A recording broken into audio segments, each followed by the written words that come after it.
Chapter 3. Part 1. Chapter 3. The Baloras sing on moonless nights the misfortune of the clan of the Aharavara, the protectors of the ruins. It was the clan, most numerous of them all, and who were massacred in one night. Shamans say that they must have awakened something evil, one that dwells inside the ruins. Legends of the Baloras. Author, Nasser Beldan. What path did you follow from Fisbanil? On the west coast, we cross the Bista River, then we go up the Nevado River until we reach Valle Nevado. It is a longer path, but much safer. Kush replied, waiting for the approval of the half-orc who was a native of the area. Good choice. Perhaps we could go on the south side of the Mist Mountains, but it is a steep and a bit dangerous road. There are also the reservoirs of Taran. I usually use the west passes, but at this time of year they are dangerous, avalanches can occur. In addition, although the dragons have long since gone their thing since the Peace of Jurobak, the Zirak do not follow the rules of their older brothers, some roaming the northern part of the Confederacy of Ostinia and the Kingdom of Vantaroa. The best option is to return by the path you used on the way out. After an hour of jogging they finally arrived at Valle Nevado. The first building that greeted them on their arrival was the Temple of Thanae, which looked splendid now that it was newly renovated. It was located on the outskirts of the villa, just before the crossroads where the road leading to Agnoruk's house and the main road met. Called the Road to the King's Castle. This road was very busy, crossing the Nevado River, which was born a few kilometers away, in one of the mountains that made up the valley. The group slowly rode closer. Upon their arrival the priestesses of the goddess of death came out to receive them. In absolute silence they watched his quiet passage in front of the temple. Anthera was surprised, she had never seen Thanae's handmaidens do this. Look at the money. The priestess smiled slightly but didn't say anything, while Anthera kept asking her quietly. Why do they do that? I don't know. Perhaps the goddess will protect us during this journey. The priestesses of Thanae are very close to their goddess. Arian tried to reassure his young disciple. Agnoruk, as always, rode last, standing next to the Kendali. The half-orc decided to ignore them completely and kept his gaze fixed on the path. Even to Anthera it was evident that the priestesses were watching him closely, something that caused Agnoruk real discomfort. Once the group distanced itself from the temple, the half-orc turned his head to say goodbye to the priestesses.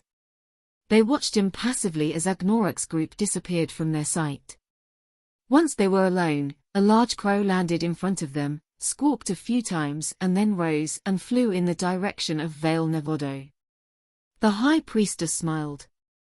Sisters, we are fortunate. Our mother has entrusted us with the task of protecting the house of the goddess until the return of her son. After hearing these words in silence, they returned inside the temple to resume their daily tasks. Valle Nevado received them with a certain indifference. The arrival of spring meant a considerable increase in activity in the area. Farmers tended to their crops, cattle ranchers their cattle, loggers began to cut down trees to have the wood ready for the rest of the year. Merchants came in search of raw materials and in exchange sold their products originating from the north and south of EU.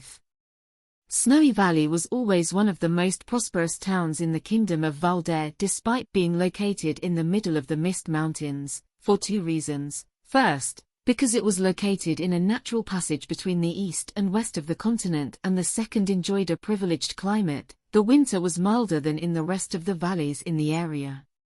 Another reason is that there were quality raw materials, wood, fish and some minerals, that were always coveted by the capital of the kingdom. Despite this prosperity, it was not a very large place, its location far from the coast and nestled among the high mountains. Only for those accustomed to the harsh life of the interior did Valle Nevado find it a good place to live, but it was not appetizing for the inhabitants of the coast. Agnoruk greeted some acquaintances. Arian was surprised, but it was something normal. Snowy Valley was the place where the half-orc had grown up. They stopped in the town square, No matter how far away it was from the world, its market rich in provisions was a very tempting opportunity for travelers. Vanus and Kush took care to acquire everything they considered necessary for a journey of about 10 days on horseback. Anthra examined a series of statues in the square while Agnoruk and Arion were tending to the horses and mules, watching that they drank and ate enough. It reminds me of Caesarea, but without the sea.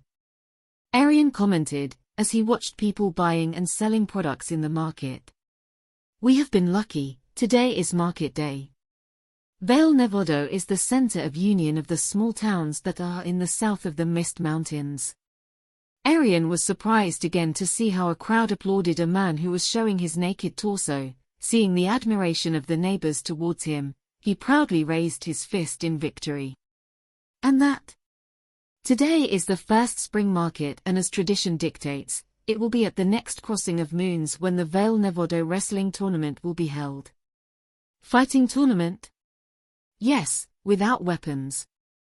In the past, in wars against dragons, people fought for the honor of not fighting them. The winner didn't fight. Of course. It's crazy to fight the barren dragons. The warriors of the area fought to see who would stay to protect Snowfall, while the rest were enlisted by the kings of Valdare. After the war, the tournament has remained a tradition in memory of those times. Now they give away a cured ham, as well as being able to drink free beer and wine from the taverns in the square throughout the year. Have you ever participated in the tournament? Agnoruk was thinking of answering but was hugged by a girl. A woman in the plaza smiled at him, leaving a heavy basket overflowing with pine cones on the ground to go alongside the half-orc and Arion. Agnoruk! Shouted the girl.